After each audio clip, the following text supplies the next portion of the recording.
William. Yeah. Hey, so I had a zinger planned out for this movie, right?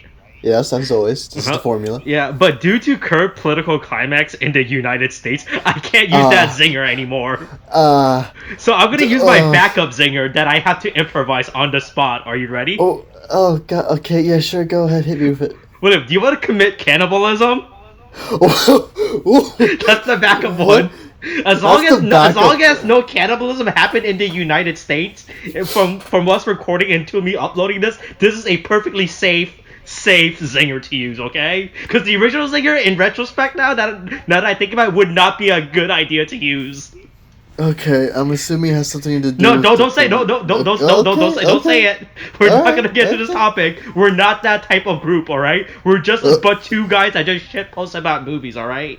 Okay, all right, shit. All right. We're not gonna say anything. We're just gonna go into the movie, just like how we are just gonna be above the law. Oh my God! What a segue. Okay, this is. Welcome to Steven Seagal month or week or whatever the fuck this is. Whatever the fuck it is, we don't know. We just do these things. We don't plan these out. Well, I really so this is Steven Seagal week, right? Where we go through 5 Steven Seagal movies. I really think after this, I really want us to watch all Steven Seagal movies, but we don't have to record SPOILERCAST, right? But we just watch all, and then we do a in-depth ranking. You know tier list maker, right? No. And then we tier list every single Steven Seagal movie. Okay, look. If there's gonna be an S tier, let S tier just be Steven Seagal, okay? just Steven Seagal himself? Just the Steven Seagal himself is S tier. Just the essence of Steven Seagal is S tier. Yes, exactly. Oh fuck. So I've already gone through and watched all 5 movies we're gonna talk about for Steven Seagal week, right? But holy shit, after this, you can see a trend in these 5 movies. These movies actually have a trend.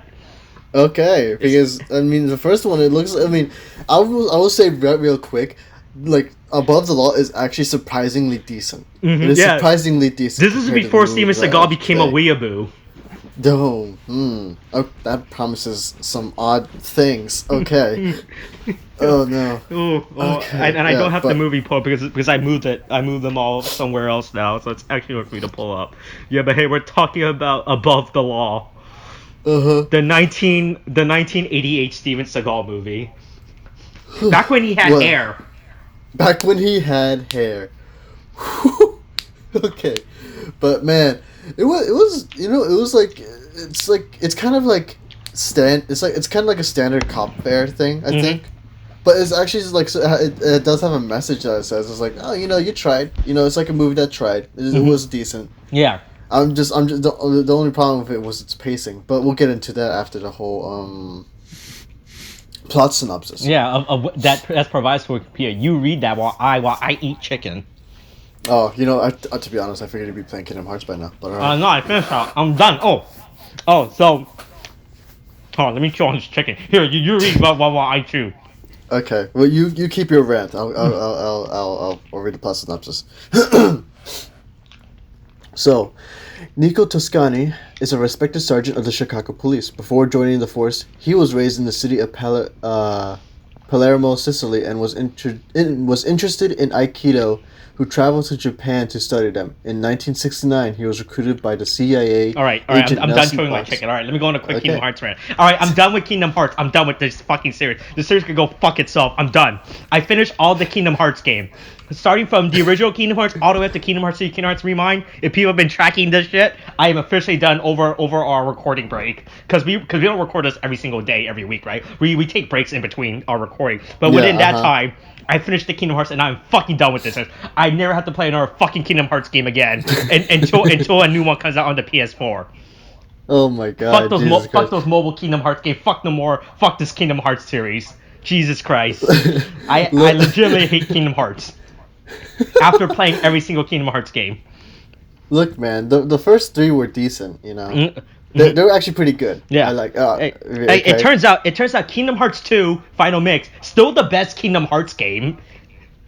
Does everything else just go down here? Everything just goes down after here. Like Kingdom Hearts 2 Final Mix is peak Kingdom Hearts, all right? And then everything after that is just fucking bullshit in terms of gameplay and plot.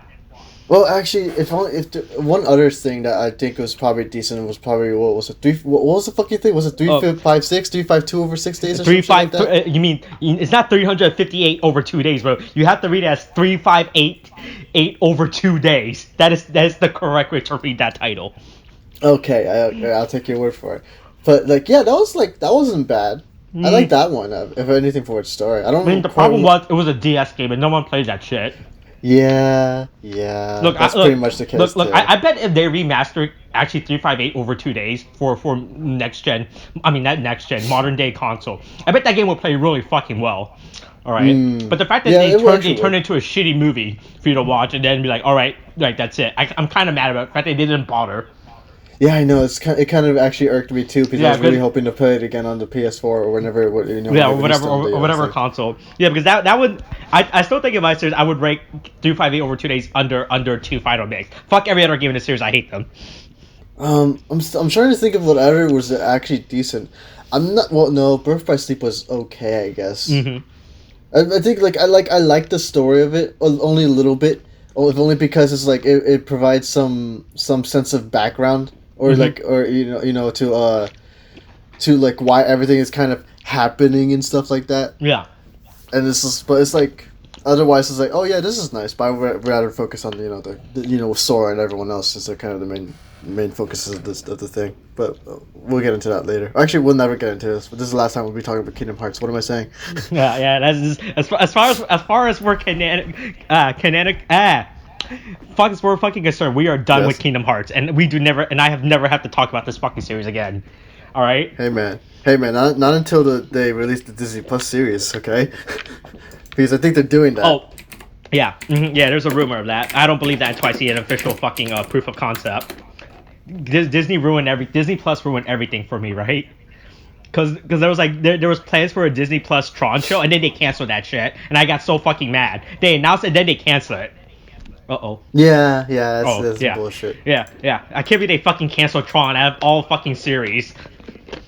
Yeah, I mean, there was even gonna be a Tron 3, and then it's like, then they decided not to do that shit. Yeah. Disney doesn't want to make neat franchise into things apparently. Yeah.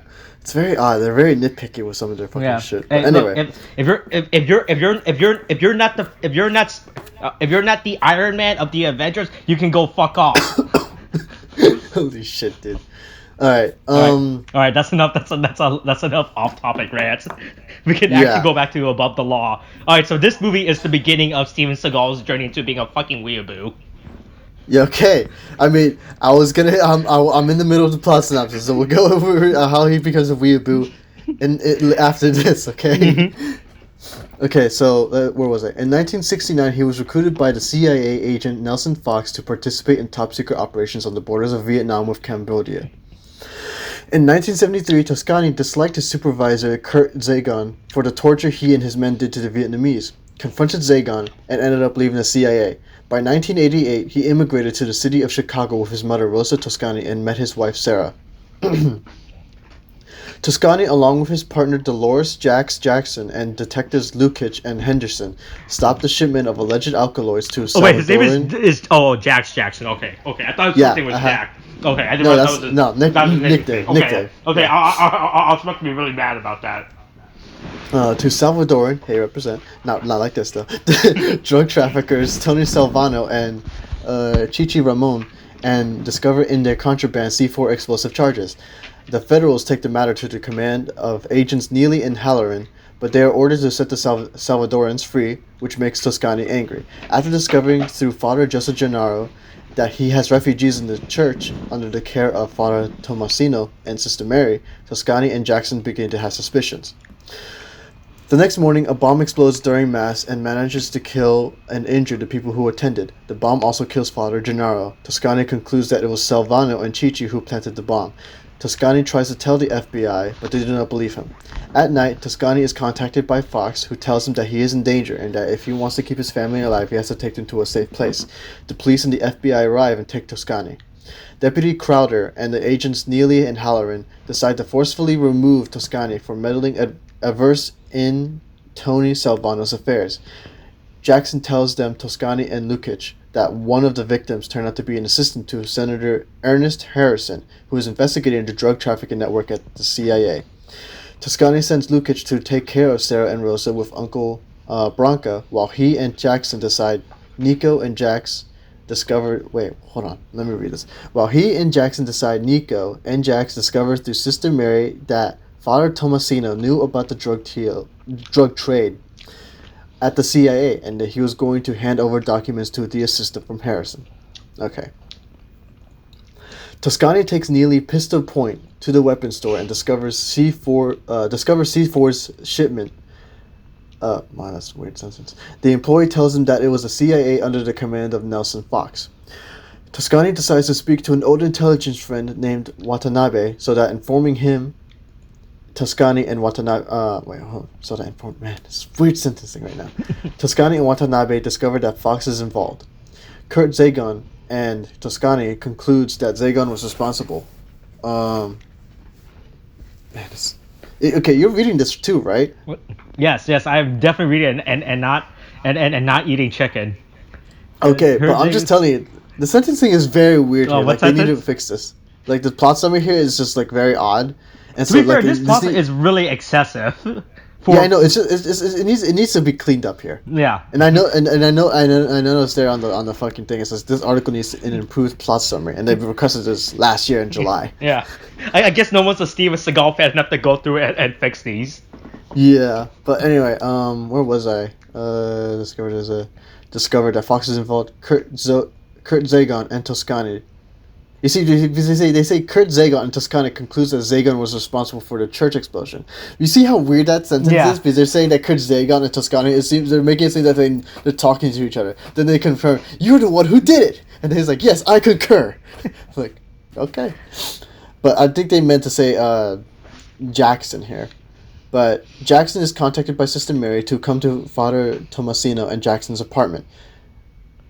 Period. And then alerts Toscani and Lukic. Yeah, this really needs to get cleaned up. It's really bad. At night, Zagon's assistant and the rest of his thugs arrive at Father Tomasino's apartment and Zagon. And Zagon, Salvano, and Chichi decide to interrogate him. Okay, that's how it reads. The team arrives, and Toscani and Lukic enter Father Tomasino's room. There, they have a fight with the CIA thugs and the Salvadorans. Chichi hurts Lukic, but Jackson enters and kills him. Zagon shoots Jackson, and Toscani has to flee, but is chased by Zagon, Salvano and Zagon's assistant to the subway. Oh, hey, they forgot a comma there. After Salvano. How dare they? Yeah. Yeah, it's they're really missing some stuff here. It's really annoying. Jackson survives thanks to his her bulletproof vest, and this information reaches the ears of Branca, who informs Nico. Toscani decides to watch the CIA offices, but is caught by Fox. Toscani tells Fox that no CIA agent they've been caught, much less tried, and they think they are above the law. That's the movie. That's the name of the movie. Yeah, roll credits. Roll credits. Jesus. But oh my god, I hate the sentence structure so much. Why is above the law capitalized? Yeah, you see what I'm seeing, right? It's like has ever Dave been caught? Much less, it's so odd. Like they weren't really okay. It's fine. We'll have a breakdown later. The conversation between Toscani and Fox is interrupted when Zagon's assistant and the bartender arrive at the scene. Just say the. Damn it. There is a shooting in which Fox is assassinated. I mean, sure. Toscani kills Salvano by taking him behind the car, and he falls from the trunk to the subway tracks, getting electrocuted and dying instantly. Nico tries to escape, but Zagon and the rest of his men are caught. Toscani is taken to the hotel kitchen where Zagon will kill Senator Harrison. Zagon tortures Toscani, but he manages to free himself and kills Zagon's assistant, the bar waiter, and the rest of his men. The bartender is what they meant. Oh man, Toscani confronts Zagon. It's a good thing we killed the bartender, just in case. Yeah. No, we make sure we kill everyone in this movie. God, dude. Okay, Toscani confronts Zagon, but Nico grabs him by the neck and breaks it. With all the CIA assassins dead, Nico meets with Jax, Lukic, and Neely. Harrison and his entire commission arrive at Toscani's house, and the senator promises that justice will be done for what happened. The film ends with Toscani saying in his clarifications that there will be agents who are doing illegal things behind their supervisors, and they believe that they will have God, they will have gotten away with it, and that they are above the law. Oh, there's the movie. No. Wait, why isn't this capitalized? Yeah, I know. It's like this whole thing is a mess. Yeah. This whole plot summary is a mess that they gave me here. It's really annoying. How long has this been a thing? What was that? Okay, someone edited just. Oh, but that was a bot edit. Okay, there's no. I don't know who the fuck actually wrote the plot. Oh, who actually edited? The yeah, plot here and something like I'm that. going through the Wikipedia history. Okay, there's too much. I don't want to deal with that. Fuck that. all right. Hey, so William. Hey, so. Based on the number of Steven Seagal movie we've seen so far, right? This is the best one so far. Yeah, this is the first one. This is the first movie. It's therefore the best so far until we watch it, and then we can actually rank it. But the Steven Seagal ranking right now, this is number one. Pretty much. It's like it has an interesting story to tell, if anything, because it's just like about how the CIA kind of it's kind of during that era where CIA was like fucking around with everybody. Just in the name of the, drugs. CIA was planting drugs in the community. Yeah, no, wait, they actually did that. That was a thing, right? I'm not making it wasn't. It was a legit thing. Oh, that was a legit thing. Oh, yeah, that's right. And it was fucked up. Yeah. Because like CIA makes deals with like drug cartels or whatever, or anybody who's drug traffickers that are in cities, and they have them spread drugs or whatever, and then and here it's basically like they made a deal, like it's a CIA basically made deals with a drug trafficking network, and then so a senator catches onto it because so like one of like a pastor or a priest here like basically found out from the refugees that what they were doing, the CIA. And so they plan to tell everybody about it. And of course the CIA doesn't want anyone to know, because if people learn about it, then they can't do whatever the fuck they want anymore. So then they just start trying to kill everybody involved. So it's like, especially a senator. And it's just like, I mean, it's an interesting story here, And it's also like, it's like I wish we got like a bit more of that. I think, or it's just like I don't know, because my problem here is like this is a fine movie, okay? Yeah. Well, did you also know this movie is the first American film to feature Akido in a fight sequence? To be fair, I wouldn't be surprised. I wouldn't be surprised considering. Yeah. Hey, do you think that scene when we see Steven Seagal training, do you think that was real time footage? Like that was actually Steven Seagal actually going to train, and he just brought a camera crew with him? It's like, hey, you'll record this. We can use this footage. Just to be fair, I wouldn't doubt it. But it's just like those fucking like the fucking things with like those memes like fucking where it's like, oh yeah, George is like, oh yeah, it's like I didn't make any of this up. I actually went to space and found out that this was all happening. So I just took my camera and filmed all of it. that fucking shit. But like I don't know what's like. There are problems with this movie. I think mainly because it's like, I think in part it's like it's not the biggest issue, but in part it's probably like Seagal's acting. And there's also like this interest like I would have liked is that like you got his character Nico. Yeah. Basically, and he has a partner Dolores, right, or Jackson, right. And then there's like it's like right after they had this scene where Nico is basically chasing the one of the traffickers, and then he captures him. And he was like on top of a fucking car, because he got hit with the car. He grabs onto the top of the roof of the car, and then he gets the car to stop, and he basically captures the people in the car, and then there's like. You see, like these two, you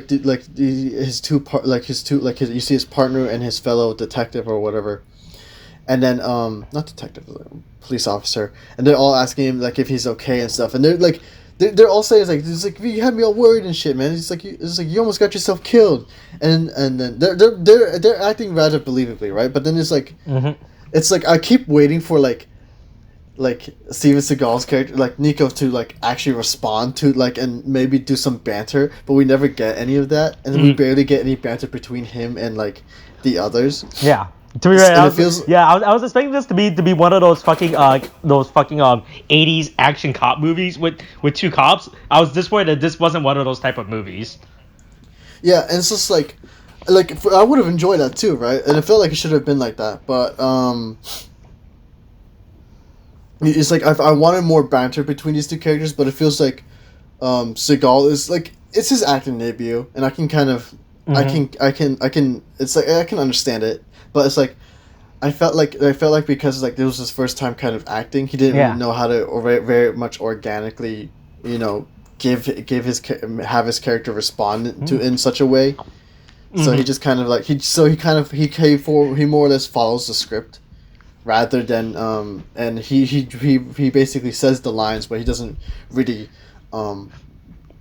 act to like he doesn't really live the lines that he's saying, you know. No, I'm gonna say is that in comparison to later Steven Seagal movie, because we already have our Steven Seagal week planned out with the movies, but hey, this is probably this is definitely one of his better acting. Yeah, okay, yeah, I'll give you that, but I've only seen up to Glimmerman so far. You haven't seen the rest? I finished Steven Seagal week early ahead. I watched all 5 movies in one sitting, just so I could track it. Like, I knew the fact that since we were going to watch 5 Steven Seagal movie in a row, just so we could track it, I decided to watch them on, and holy fuck, you can watch The Descent. You can watch The Descent. So you know how in what's the story? Dante's Inferno? I think it's Dante's Inferno, right? Where Dante goes through the layers of hell, and he keeps going deeper into the inner. Well, he starts at the outer ring, and then he goes to the inner rings of hell, right? Yeah. Yeah. That's me watching Steven Seagal movies. That is a statement. Okay. I could watch Steven Seagal's Descent. Okay. All right. Steven Seagal is the Dante of modern cinema. Okay. Oh my god. Steven Seagal's filmography is the divine comedy of our generation. Okay, Jesus. Okay. I hope one day in the future, or in current year, or in current times, someone will write a book report where they compare Steven Seagal's life to Dante, to Dante's divine comedy. All right then. But yeah, like that's the one thing, right? That's one thing that's like I have an issue with this movie. But then again, it's like even with like it's his acting debut, so I can kind of like write it off. It's like, oh, he'll get better over time. But as ignoring what you said, that's how I would have taken it. We call that foreshadowing in the business, all right? That's my foreshadowing. Okay, but that's how I would have called it, right? If I watched it like back in the day, but. My I think my issue is like the fact that this it kind of feels all over the place. You know, like they have a very interesting story here with the CIA and, you know, and what they were doing to America and what they claim to be in America's interests and stuff, and, you know, the whole above the law thing, and so and I get that, right? And then you basically get this cop who used to be CIA, but he quit because he didn't like their methods, and then. It's a kind of like, oh yeah, his past is coming back to like kind of haunt him, but he also rises up to kind of meet it and then you know get rid of it, especially because they're kind of acting aggressively against it. My thing is that it's like it feels a little like, at least for me, it feels a little scattered because like a lot of the story moments that kind of happen are just kind of stretched out between each other, and it's just like it like the movie feels slow. In a way that it shouldn't have been slow, you know. Yeah. And it's I think they were trying to focus more on like they have story. There's not too much character, but again it's just kind of like it's Steven Seagal's first outing, but it's fine. But it's like there isn't really a tight focus on what they want to do, if anything. Because it's like they had these nice family moments where it's like it's kind of to establish what kind of character Nico Toscani is, and that he's like you know he's like that kind of like an Italian family man. That's basically how it portrays itself. Soon seems so will be a Japanese family man, so it's fine. Okay, all right, but it's like. you get scenes where he's a family man. He does his everyday thing as a cop, but then he kind of stumbles upon like this whole bigger than bigger than what he's paid for type of thing. Yeah, he's too. Yeah.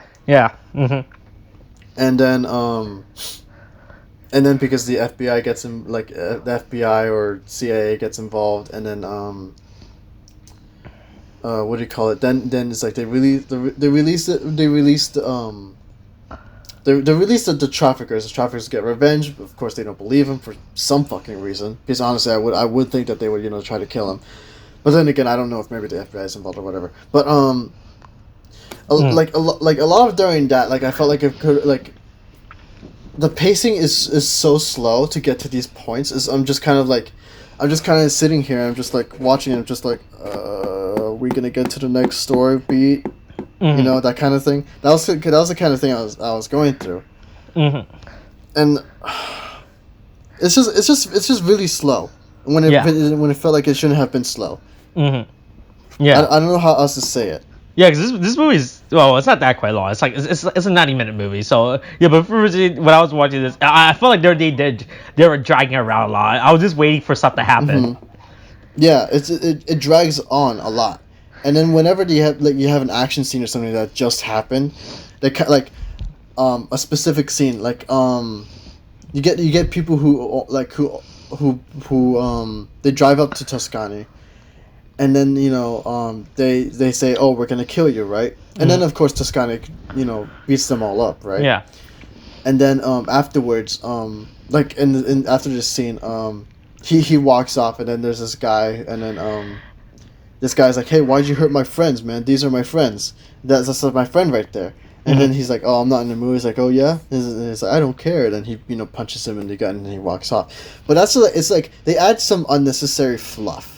Like we already know that he was a tough guy who just beat up a whole bunch of other people. We don't need like an extra part, like an extra scene where he's walking up to a guy, this guy's sitting, this guy is provoking him, and then he puts him down. We already know that like he puts down this big guy. It's like we know he's like a very much like a tough guy, and it's like this is just taking up more time when you could have just cut this out and just kept going on forward. So I think aside from the pacing, it's probably the editing too that makes the movie feel like it's such a drag. Because if it wasn't for like the slow pacing and like the whole unneeded little bits of fluff here and there, it probably would have been a lot more enjoyable. Not to say I didn't enjoy it. I think it's an okay movie, and I would be fine if just showing like someone else this movie. But it's not like my top 10 action movies or whatever. Would you put this on your top 10 Steven Seagal film list? You know what? In my top 10 Steven Seagal list, it's number 1. Oh, it is? Oh. That's not saying a lot, considering apparently he goes downhill from here. Over the course of the 5 movies we're going to watch, probably, yeah. So I watched all 5 movies in a row. Right? I would say this is such a fucking weird experience watching all 5 Steven. Well, we watched from like 5 different time periods of him, of him in it. It's just a fucking wild thing to watch. Holy shit! It's really that weird. So you know Animorph? Wait, so you know those Animorph book covers, right? Yeah. Take Steven Seagal as he looked in this movie, and then have him morph into Steven Seagal in 2019, or whatever the fuck the last Steven Seagal movie we're gonna watch is. For whatever year. Beyond the Law. Yeah. So what is that, 2019? Yeah. Do Animorph 1988 Steven Seagal and Animorph that to 2019 Steven Seagal. Jesus Christ. So basically this is the beginning stages of his Animorph? Is this what you're telling me? This is the beginning stages of his Animorph. Oh my god, dude. What a fucking joke. Jesus Christ. Oh, fuck. Oh god, fucking people in the 80s dress like idiots, by the way. Fuck all these people in the 80s dressed like idiots. I mean, look, the 80s was a time on its own, okay? Yeah, you can't judge them for that. Like, so speaking of the 80s, I've been watching a lot of fucking 80s TV show, right? Because I finished anime, and anime is cancer, right? Oh fuck! The 80s were so fucking weird in terms of fucking styles. But again, that's just a remnant of it. That's just a piece of that style. But holy fuck, the 80s were wild as fuck. God, I just been watching TV shows from the 80s now. Because I have time now, apparently, to watch whatever the fuck I want. Yeah. And instead of deciding to watch modern day TV show, I decided to watch TV show from the 80s. Well, Yeah. I mean, we all have time now, so Yeah, we all have time. Yeah, but it was just so fun watching this movie. It was like, especially like the scene where he gets these guys into a fucking random not random, like into like this fucking shop just to start beating up. It's so fucking like I don't know why he didn't do it. Like he waited for them to get inside the shop.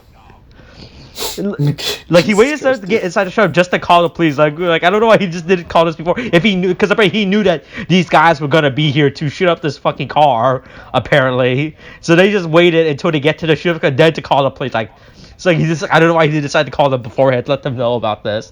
Just like to beat up these guys with his Akido, just because we gotta let everyone know that Steven Seagal knows Akido. Apparently.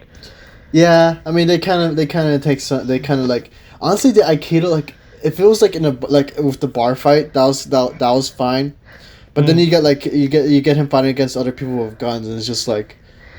Wait, are you saying that Steven Seagal cannot catch a bullet with his hands? Look, man, until he can prove otherwise. Wait, are you saying 1988 Steven Seagal can't catch a bullet with his hand? What about 2019 Steven Seagal? Look, man, I haven't seen 2019 Steven Seagal yet. Okay, I only know he went over to Russia. That's all I know. That's all I know, Austin. I like how this is how we just refer to every Steven Seagal now, just based on timeline. It's like a crossover movie. Like we have to recruit the Steven Seagal of all the timelines to team up to fight the ultimate evil. God. But if I could build an army, I would build an army of Steven Seagal from different timelines. Okay. I will have a team of Steven Seagal. Oh my god. Jesus Christ. Yeah, this is it's like decent. It's kind of like it's in the vein of like other cop movies, and it's just like. I mean, it's like, not the worst movie I watched. It was an enjoyable ride. Yeah, it's like I don't entirely regret my time. I just wish that they kind of had a tighter focus on things. But hey, this out of if I'm gonna rate this movie, it's I rate it a 10 out of 10 Steven Seagals. Oh, 10 out of 10 Steven Seagals? Jeez. Yes, exactly. This is number 1 in my top 10 Steven Seagal film list. So you too understand that it is a 10 out of 10 Steven Seagal. Yeah. Right. I guess that's it. Join us next episode for the next Steven Seagal movie. As we continue Steven Seagal week, month, theme, wherever the fuck this is. We'll figure. Hopefully, we'll figure it out by the third episode. By the third. No, we probably won't. We'll just say this now. This is called foreshadowing, by the way. I'm gonna foreshadow we don't figure this out. Okay. All right. That's it. Coronavirus is still a thing. Wash your hands. Okay. Thanks. Bye.